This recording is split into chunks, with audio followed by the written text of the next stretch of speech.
Well, here we are in the thick of a new year, and as usual, new years bring along new beginnings and possibly new promises for things to come. So for those of you out there who happen to own a business, I want to tell you a little bit about FedEx Office. If you're just starting or have been running a company for, years, generations, an eternity, FedEx Office gives you the best way to print marketing materials, posters, signage, graphics, and much, much more. With FedEx, creating, editing, saving, and ordering are fast and easy.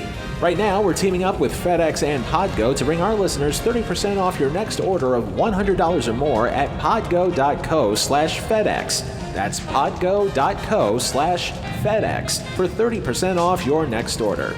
FedEx, the world on time. Oh, speaking of being on time, I'm late for the show.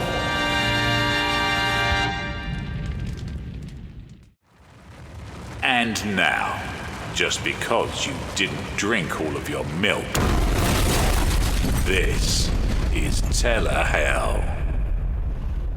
Showbiz is a fickle business. As proof of that, here's Jackie Gleason in a clip that we didn't use from the ever-popular Apology episode of You're in the Picture, where the Great One explains two showbiz projects from back in the day. One that should not have been a hit but turned out to be a big one, and another one that had all the ingredients of success, only for the opposite to happen. Bear with us, there is a point here.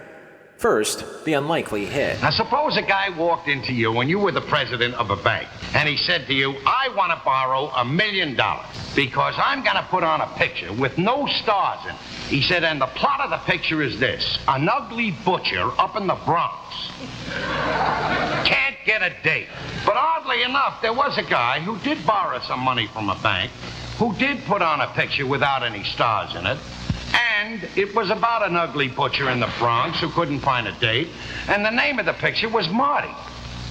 Now, up to now, it's made about $8 million. So how can you tell, And now, the flop with ambition. There was a show, a guy had an idea for a show. He said, here's what we're gonna do. He says, we're gonna put on a show called Keep Off the Grass. It'll be about Central Park. He says we'll get two geniuses to write the music, and they did. They got Jimmy McHugh and Howard Dietz. They said we'll get the master choreographer of all time, Balanchine. He'll put on the dance. They said then we'll get stars. We'll get Jimmy Durante, Jane Froman, Ray Bolger, and Ilka Chase. And they did. And they put this show on. I was in it, friends. It closed so fast, I got caught in the doors. Simply put, you could have all the right ingredients for something successful, but if the execution is less about precision and more of the electric chair/lethal injection type, you could wind up with a show like this. Oh, boy. Oh, boy, you like boy. No.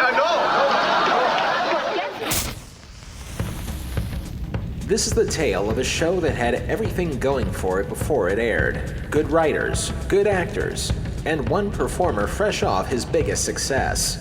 But no matter how good the ingredients were, if they were cooked the wrong way, there could be some severe indigestion.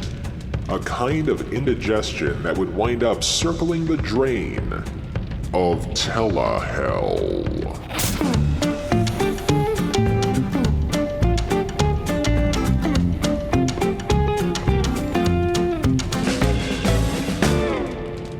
Seinfeld.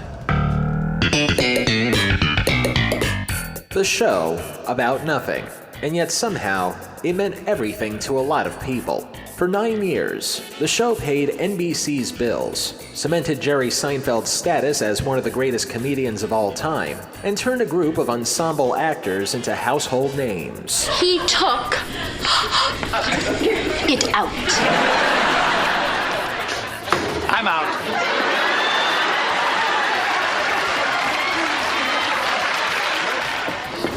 Everybody, I think I smell some smoke back here. Fire!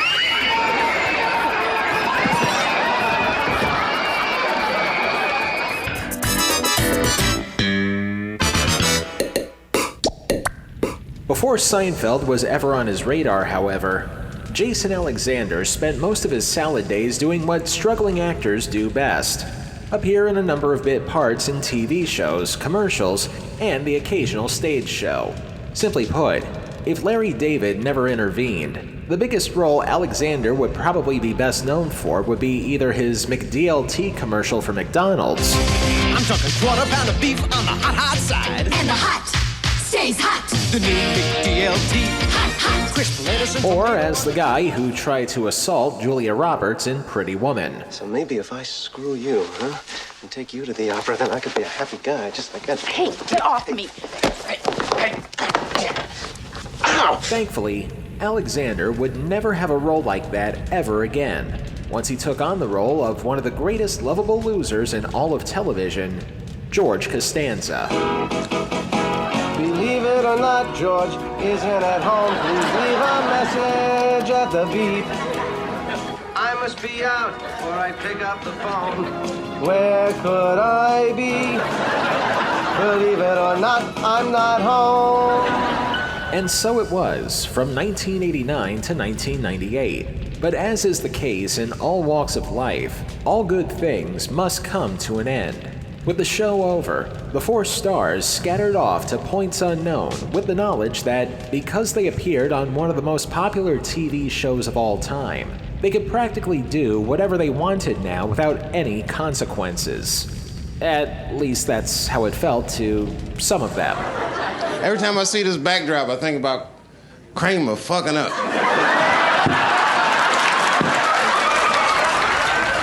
No. There's no way in hell I'm playing the real Kramer clip. I mean, hopefully we all know what we're talking about, right? Okay. For the rest of the cast, they pushed ahead. Seinfeld returning to the stand-up that made him famous, in addition to speaking to famous funny people inside vehicles for some caffeinated beverages. Dreyfus racking up Emmy after Emmy for her work on Veep and other lesser material. I'm guessing those New Adventures of Old Christine Emmys were makeup calls for the year she got snubbed playing Elaine.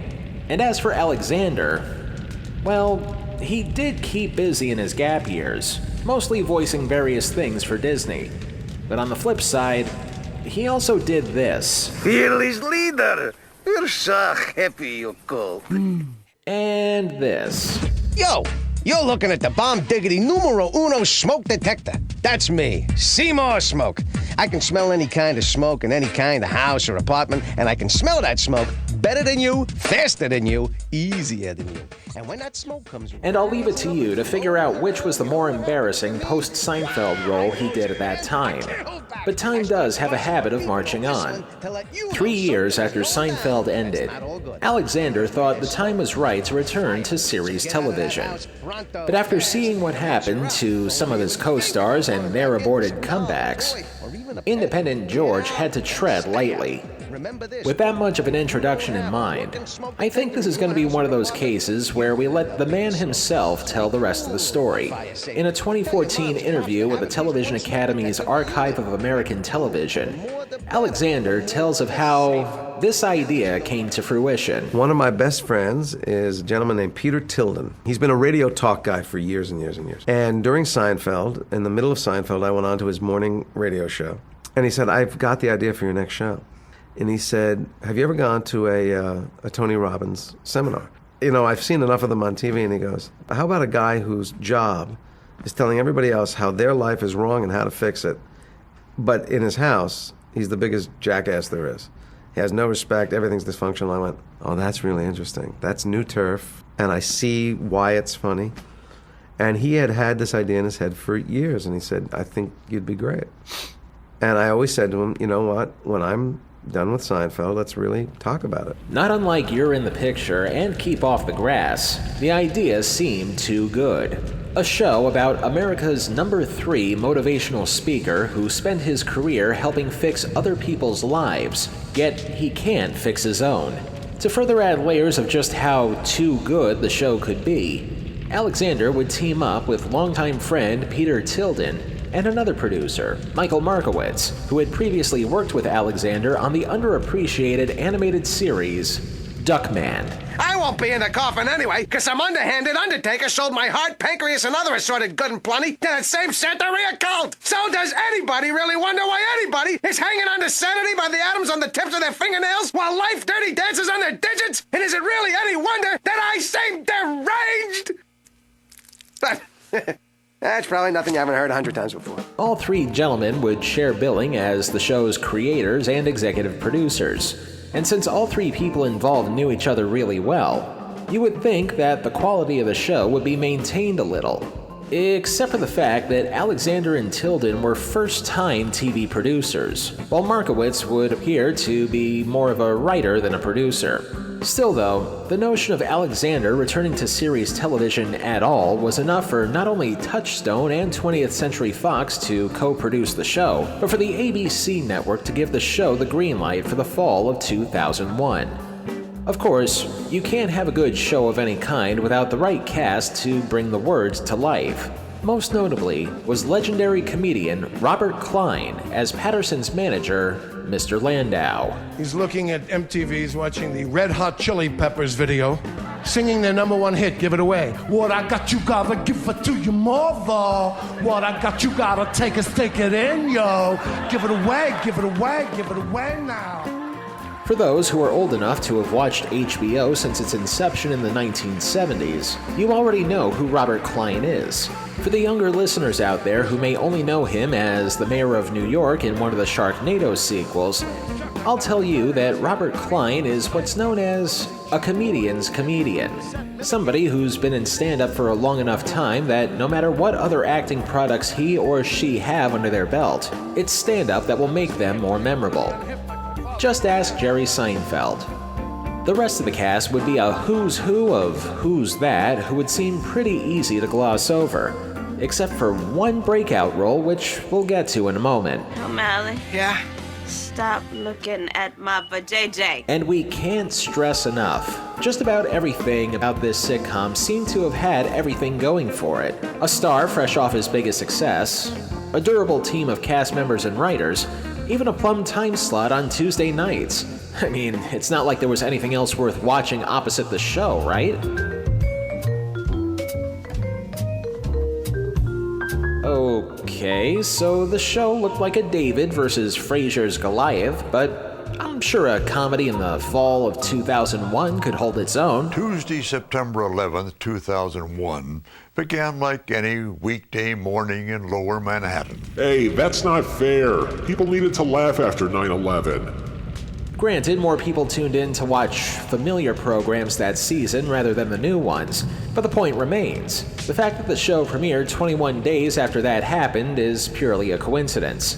Nevertheless, despite two seemingly large clouds over its head, the show, which was to be called Bob Patterson, was probably the most hyped show of the season, and we'll see just how much it tried to live up to that hype.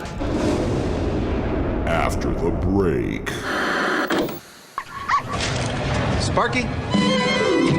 Sparky? Sparky, come back! Sparky, stay! Sparky!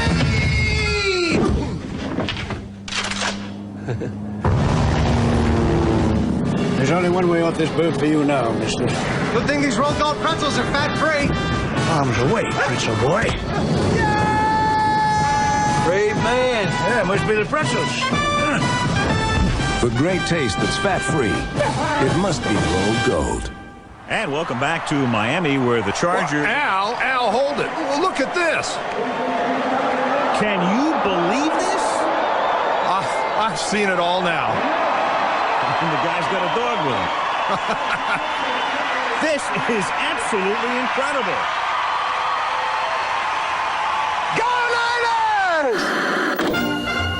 Telehell is proud to partner up with Dave's Archives. Dave's Archives is the premier spot on YouTube where you can get your vintage TV fix, including old commercials and original shows covering classic TV and other TV-related pop culture. Here's just a small taste of what they have in store for you. A fresh taste. A whole new flair. Apple cinnamon in the middle.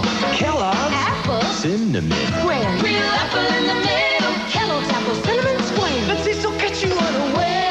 It's so fresh. Real apple.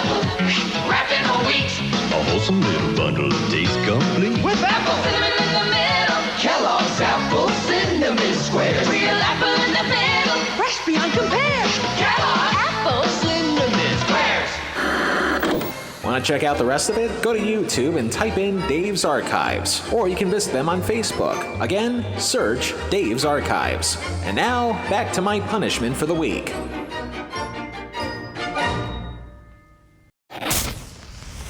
October 2nd, 2001.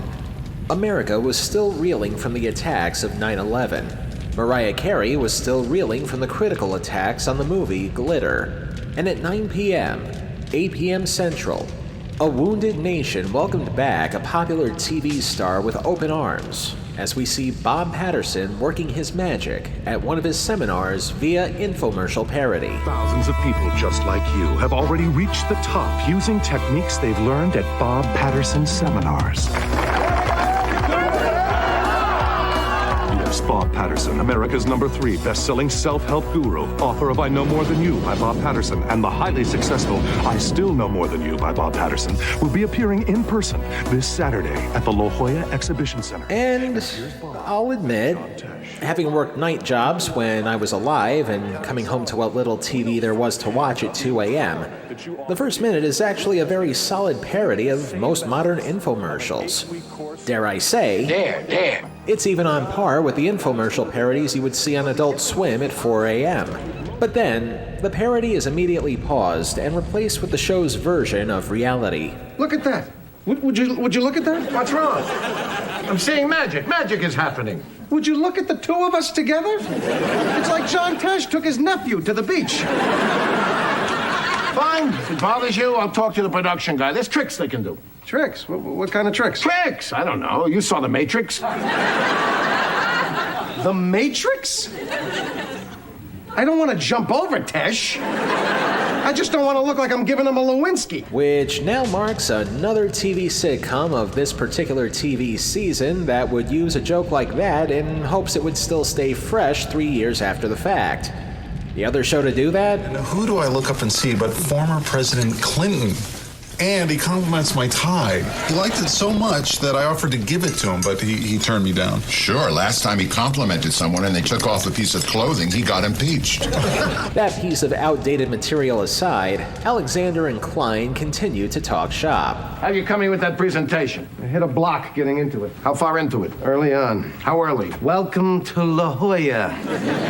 I know it. Been like this for 8 months, ever since Janet left. You haven't written a thing. Come on, Janet made me nuts. I know that. It's actually the best thing that Janet is gone. Really? You used to rave about the sex. Why would you bring that up? I thought the topic was things about Janet. I just said it's the best thing that she's gone. Now I no longer have a best thing. And this opening diatribe is pointing out something else that we neglected to mention until now. The unfortunate side effects of typecasting. This is a common thing that happens whenever a TV star appears on a show for many years, and whenever he or she tries to take on another role. No matter how well they do in that other role, they will always be branded with the stigma of that previous role, casting a larger shadow on anything else they do for the rest of their lives. Not that the stigma isn't escapable or anything, but sometimes it could take years for somebody to take on a role that is far more memorable than the first memorable role that they took on. Here, the untrained eye thinks we're seeing a new character, but to those who can see through it, it's pretty much just another version of George Costanza, only slightly more successful, and ramble over as Patterson tries to shake himself out of his writer's block. Hola, Maria. Good morning, Mr. Landau. Hi, Mr. Patterson. Maria could get you past your blockage. Crazy, she's out of my league. She delivers water, for crying out loud. Doesn't matter. You're born into a league and you can't move up. You're the man who said if you can envision it, you can get it. I'm envisioning it. I'm not gonna get it. At the risk of saying, physician, heal thyself, why not do what your much better character once did and do the opposite? That worked like a charm. My name is George. I'm unemployed and I live with my parents. I'm Victoria. Hi. Then again, this is also a sitcom, which means by the laws of television, the schlub always gets the hot girl. Sometimes. Bob, did you know that Maria is thinking of leaving water delivery? Really? Yeah, I'm thinking about maybe trying to get into modeling? Well, you're certainly in great shape for it. I assume it's from carrying those big jugs around all day. I'll see you later. Yes, yes. You are the Mac Daddy. What does that mean? I have absolutely no idea. One other thing before we continue. The show's segues, and by association, its theme song, which is still another torture that we wish we had a hand in. Just giving you fair warning there before you wonder why you've ripped out your ears later for no particular reason.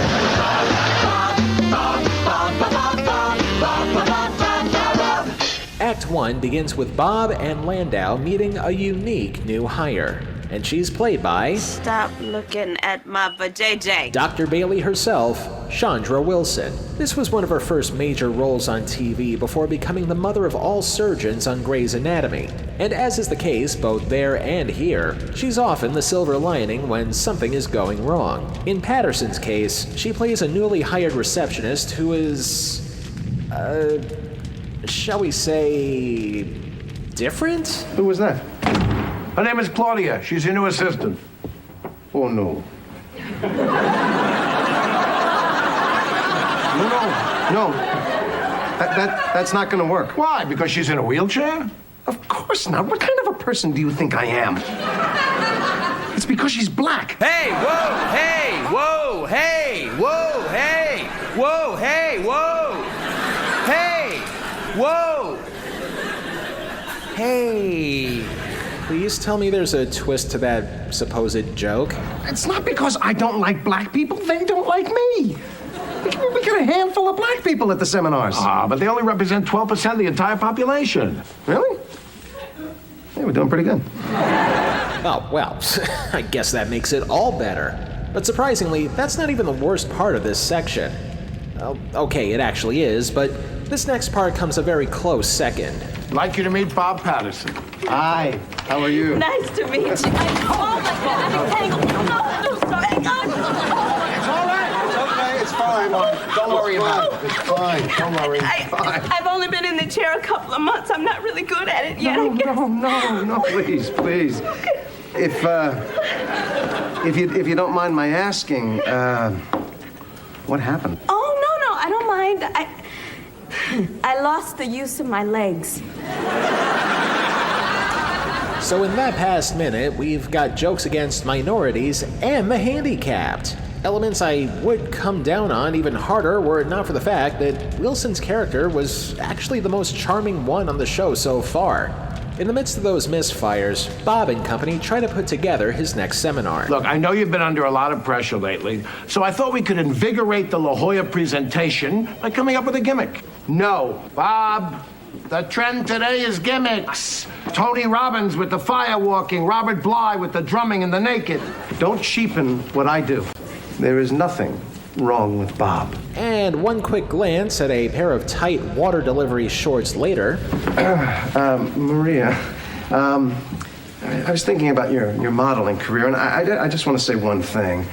The only thing standing between you and your goals is you and your goals. Wow.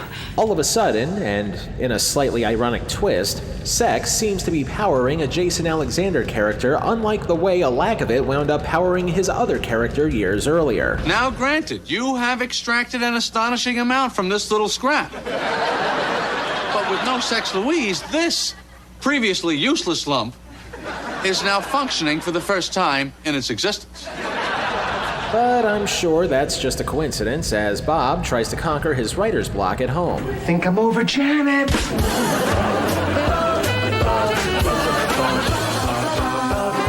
Okay, seriously, I'd like those Bobs to stop, please.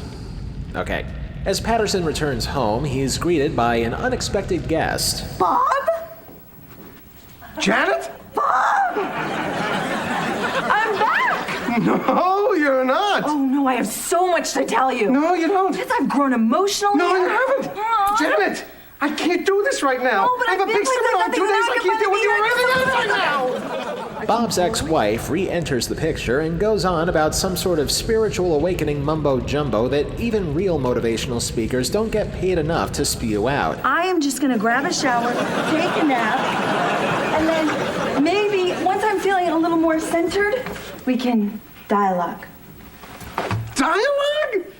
There'll be no dialoguing, Janet. You're not gonna suck me back in again. I have 27 pages to write, and I'm going to write them because I am focused. I am like a laser beam. This results in Patterson's frustrations and his writer's block making a comeback. So, oh my God! Look what you have pierced! Is that the wedding ring? Act 2 begins with... Seriously, stop with the Bobs already. Bob Newhart never had to resort to any of that during his sitcoms. Anyway, Bob tells the other Bob, as in Bob Klein, about his developments. Let's see what you got here. Obstacles is something that get in the way. For some it was the Berlin Wall, but that was mostly the Germans. What the hell is it? Janet is back. For Columbus, it was the Atlantic. For Dean Martin, it was Jerry Lewis. Did you hear me?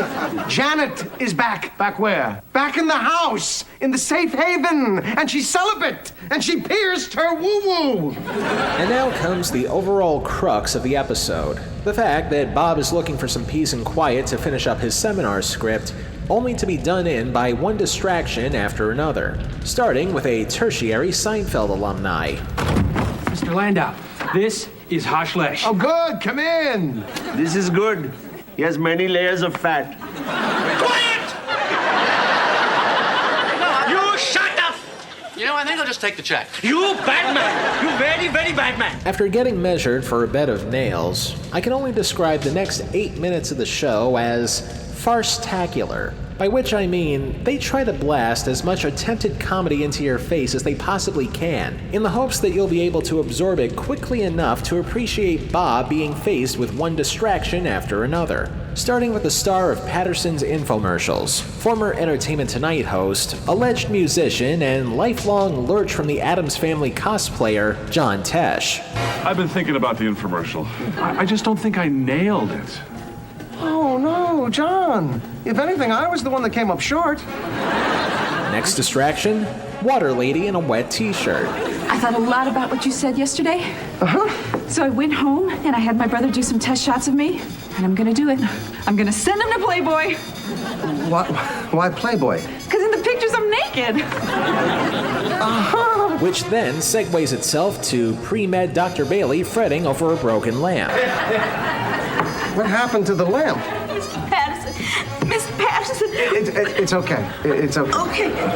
Just hold my calls. Okay. Which then leads neatly back to Tesh. There, right there. Don't you think I look a little wooden? Oh, no. You're very animated and poignant. Which then junctures itself to Bob's ex-wife yammering on more about her new age crap. I just need 1 minute of your time. Okay, you've got a minute. There's a minute coming. It's not here yet, but you put me down for a minute. I owe you 1 minute. Wherein Bob tries to find refuge in another empty room that's currently constructing his bed of nails. Which then pivots itself back to the water lady. I want you to look at these and be brutally honest. Maria, I'm not... Which then junctures itself back to John Tesh. Oh my God, are you John Tesh? Yes, I am. John, Maria has a very important decision to make about her modeling career. I think you could help. Show him the pictures. Wowee.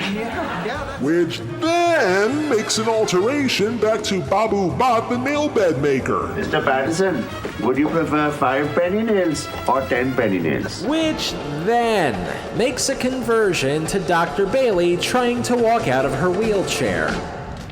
Which also segues to the single worst thing about this episode. Look at that! What is that? I believe she's holding on to the sink. I think she's standing. I agree with John Tesh. Mr. Tomasulo, during times of great stress, people are capable of superhuman strength. Have you ever seen The Incredible Hulk, sir? No. I knew it. We're being scam. She's holding onto the sink. You think she's that strong? What do you suggest we do? Throw something at her and see if she falls trying to catch it? That's no! They threw an object at the head of a paraplegic minority woman. And this is the first episode, people! It only means that the hole they have to dig themselves out of is several miles deep. How does Bob smooth things over? What happened? I don't know. It happened so fast. But whatever it was, you handled it beautifully. I did? Yes, you did. I think you may have been sent here to teach me some things. You are so much nicer than my last boss. He was kind of, Jewy. Well, I better get back. Jewy? So for those keeping track, the first episode of Jason Alexander's sitcom comeback contains jokes against black people, the disabled, Jewish people, and a metric ton of sex jokes. What else can we pile on to this? Bob, can I just say one thing? I have been so selfish. I fell in love with Bob Patterson, this sweet little man who sold big screen TVs, and I watched as you blossomed into Bob Patterson. And I listened as Bob Patterson motivated thousands of people to go out there and find themselves. So I came back here because I thought that maybe Bob Patterson might help me. But Bob Patterson is also Bob Patterson, my best friend, and I can't ask Bob Patterson to let me disrupt his life while I'm getting help from Bob Patterson. Gee, I wonder what the name of the show is. For a second, I thought we were watching a show called Harold Stickley. Google that name in order for the joke to make sense. Trust me. So now that the X is out of the way... Oh wait, she's listed in the main cast, isn't she? Okay. How does she manage to cling on to a sinking ship? Janet! You can stay. Bob, I'm destroying your life. Destroying, inspiring, it's a fine, thin, sick line, Janet. Bob, there are so many obstacles. How can we possibly get past them? We'll get past them. They climbed Mount Everest, didn't they? I mean, the mountain is not an obstacle once you've crossed over it. That's good.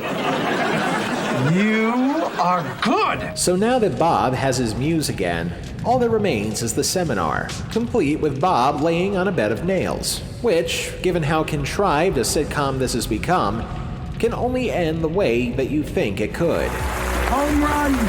Lincoln at Gettysburg. Hendricks at Woodstock. Call 911. You're on fire! You're a volcano! You're going in and out. Call 911. Which brings us to one final segue of the last thing that anybody watching could possibly want to see. Jason Alexander naked in a hospital room with strips of bandages all over his body. I guess since the show aired at 9 p.m. they could get away with that stuff, so, can't really fault them there. But if you pardon the bed of nails related pun, there's really only one other way to nail things down. I have an itch on my right cheek.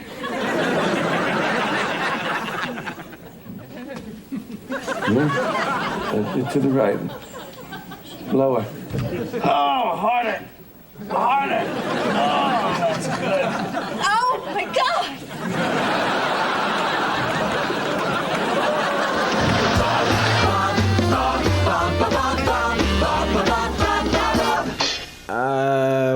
Wanna take this one, Jerry? Not that there's anything wrong with that. No, not at all. After the 21 minutes and 6 seconds that were displayed, I think we can see why TV critics called Bob Patterson one of the worst news shows of the 2001 TV season. The New York Times stating that the series was the season's biggest disappointment, while USA Today gave the show a 1.5-star rating, but not without complimenting that Chandra Wilson was, quote, the only person in the show you could imagine seeing again. 5 years later, they'd be proven exactly right. Stop looking at my vajayjay. Unfortunately, one silver lining doesn't make for a great TV show, even if the star of said show is a beloved one. So, where does Bob Patterson wind up motivating itself in Telehell? Let's take a page from the man himself and see if we can't go of our 9 circles. Limbo, lust, gluttony, greed, wrath, heresy, violence, fraud, treachery. 10 episodes of the show were produced, but only 5 aired, ultimately getting canceled on Halloween night 2001. Perfect motivation for Limbo. The jokes in the pilot alone could easily be composed in the following structure: offensive, sexual, offensive, sexual, offensive, sexual, sexual, and sexual. Not that we're being prudes or anything, but there's a right way and a wrong way to tell jokes like that. Patterson managed to find the exact wrong way every single time with little regard to what few viewers were watching. And the few who did watch probably experienced wrath by the offensive jokes, and simultaneously got turned off by how lustful the sex jokes were. But given the benefit of the doubt, it's not necessarily just poor sitcom writing that ultimately derailed the show, even though it did have a lot going for it sight unseen. Returning to the interview that he gave for the TV Academy, Alexander put the show's failure to launch into perspective. We had 2 studios, not one. We had Fox and we had Touchstone for ABC. Let's go further. ABC had 2 presidents. One liked us, one hated us. There are 5 people that rank above me, 5 entities, and I'm juggling all these sensibilities trying to make everybody feel like we're on the same team. There are things I would change about it. If I went back and said I'm going to start that project now, there are things that we didn't realize could be problems that became problems that we would fix. But the basic premise of the show, the character of the show, the bones of that show, and even some of the episodes that we pulled off, we couldn't buy any love from a critic. We were in 3 different time slots, so if you wanted to find us, you'd have to look a little harder than not. And despite that, our numbers went up every week. Baby steps, but that direction. But I will go to my grave saying, I think it is a better idea than a lot of what's on TV now. It just, through a series of unfortunate events, it didn't really get its chance. And really, pearl clutching aside, the elements of what could have been a great TV show was there. But between all the micromanagement going on and the fact that Alexander and Tilden never really had experience in running a TV show, pretty much left the show wide open to be mismanaged and micromanaged regardless of its intentions. Up to and including constant interference from ABC, Touchstone, and Fox. And for a show that's just trying to start out, that's entry-level treachery. But even if all the mismanagement wasn't a factor, let's also not forget the fact that, for years, we saw one actor portray one TV character masterfully. And while the audience was expecting to see him do something different with his acting range, we really only wound up with a variation on that same character, only in a new series of circumstances, such as the pitfall when typecasting rears its ugly head. The audience wanted to see something new, not a rerun. And no matter how good Alexander's intentions were, the comparisons to George Costanza would be inevitable with Patterson being dismissed as a fraud. It's almost as though that other character realized it a long time ago. A George divided against itself cannot stand! Bob Patterson earns 5 out of 9 circles of Telehell.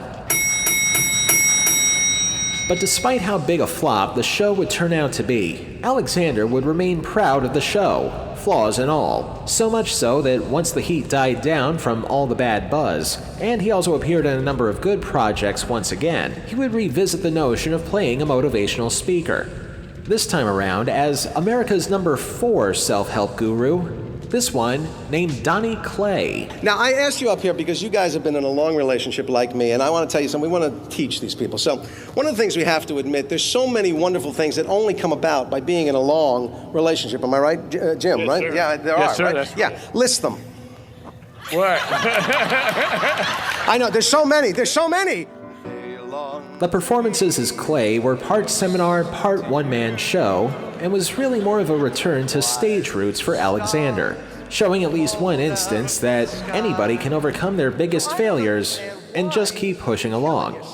And sure enough, Jason Alexander would never star in a flop again. That burned my heart. It's so filled with patriotic... No. Yes! I feel a song coming on! Nah, that's really more of a run-of-the-mill kind of bad. Nothing special. Trust me, he did okay for himself. Really. You know, for an episode with a lot of Seinfeldian themes, I was expecting a little bit more of a Larry David-esque ending here. But I'm kind of stuck. Here's Jason Alexander fighting with Larry David? This is not a meeting about the show. This is a meeting about having a meeting. I know, but the intention is the same. Don't you understand? I drove here with the same intention. The driving is not the meeting. The driving is what we're talking about. The driving is what we're talking about.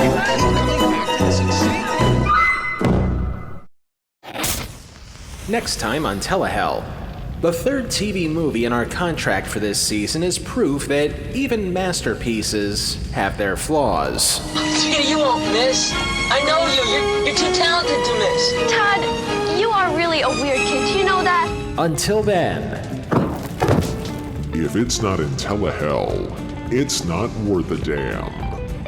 Telehell was written, produced, edited, and narrated by me, Justin Hart. All clips used in this program are protected under the Fair Use Doctrine of the U.S. Copyright Act of 1976, and all clips used come courtesy of their respective companies and owners. Some of the music used in this program comes courtesy of YouTube and their audio library service. Telehell is a production of Horton Road and is distributed by Libsyn. Not unlike certain viruses, Telehell is everywhere now. In addition to Stitcher, Spotify, and Apple Podcasts, we can also be heard on Google Podcasts and the iHeartRadio app. Of course, we can also be heard in a number of other places just by Googling Telehell. And don't forget to like, comment, rate, subscribe, and follow our social feeds. Twitter and Facebook, both at Telehell Podcast.